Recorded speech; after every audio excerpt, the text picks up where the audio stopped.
Back to the phones with more calls in a minute. Time to talk to the Aztecs. San Diego State head coach Brady Hoke joins us on the Newsmaker line. Tuesday is Coach's Day on this show, coming off the great win over the Air Force Academy. Your coaches did a hell of a job defensively with a game plan to take Air Force out of their comfort zone.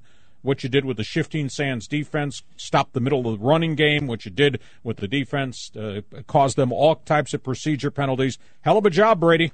Well, unfortunately, as you know, and thank you, but we got a great staff of guys on both sides of the ball, and Rocky had a tremendous plan, and I think the kids, you got to give credit. I mean, they executed the plan. We wanted to eliminate the fullback in that offense, and I thought we did a good job of hitting him when he had the ball or when he didn't have the ball, and that's where it all starts. And I thought the toughness and the effort that the kids played with for 60 minutes was something that I'm really proud of. You got a lot of hats to the ball on a fairly consistent basis. I was pretty impressed.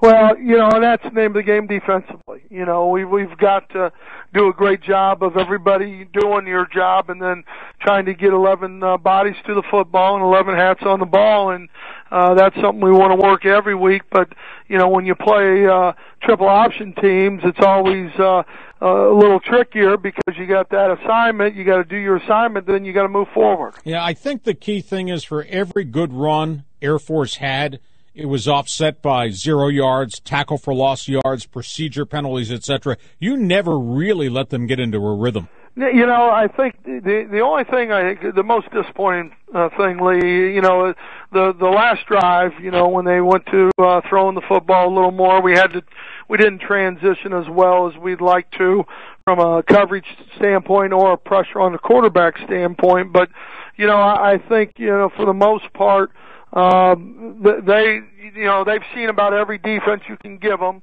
and they would definitely check and try to do some things differently in the second half.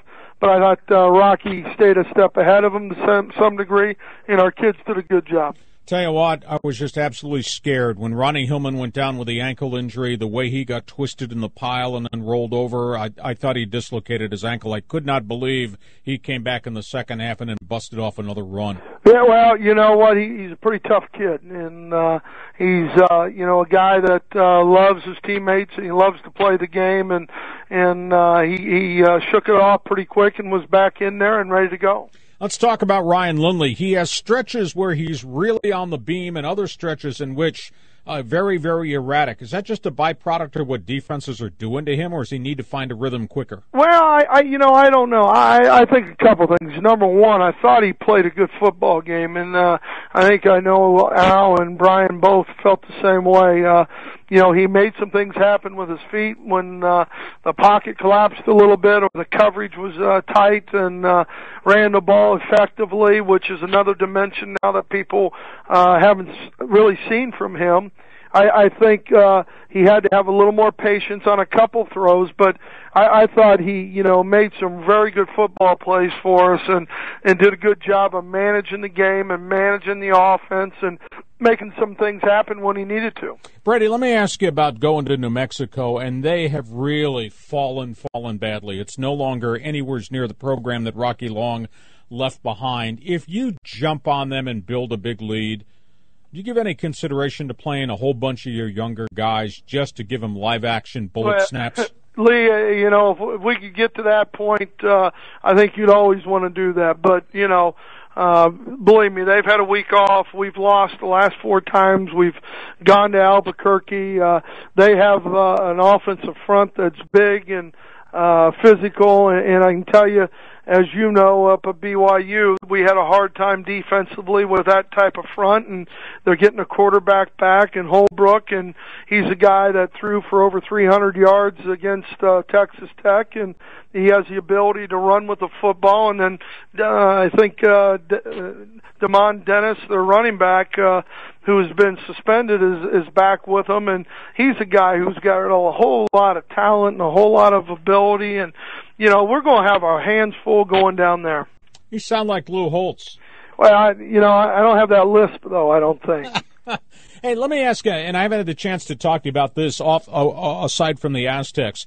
Have you had any chance to look at Oregon's Star Wars offense and what they're doing with the football? How is that possible for anybody to run 85 snaps in about 35 minutes of possession? Well, you know what? I haven't, honestly, Lee. You know, our Saturdays are a little bit occupied, but, you know, I know that Chip Kelly, and they're doing a great job up there, and seen bits and pieces, but not really had a chance to really look at it and make some observations. And a quick comment on the BCS. I mean, we're getting a very different take here as to who should be number one, and I imagine this will all sort itself out by the time we get to the end of November. But what's your gut feel of Oregon versus Oklahoma versus Boise State versus TCU from the Mountain West? Well, obviously, I think, you know, I quit voting about 6 years ago, Lee, when I was one of the coaches that voted, because you don't get to see enough to do it justice. You know, obviously we think TCU is a tremendous football team and talented team out of our league, and has a lot of skill, and we've seen Oklahoma a little bit because of Utah State, but you know, for me to comment on who's where, I don't think anybody knows. All right, Coach, good luck. Congratulations again. I thought a hell of a coaching job to take Air Force out of what they did. We'll talk to you next week. Sounds good. Thanks, Lee. Brady Hoke, Talk to the Aztecs, regular Tuesday get-together as part of our Coaches' Day.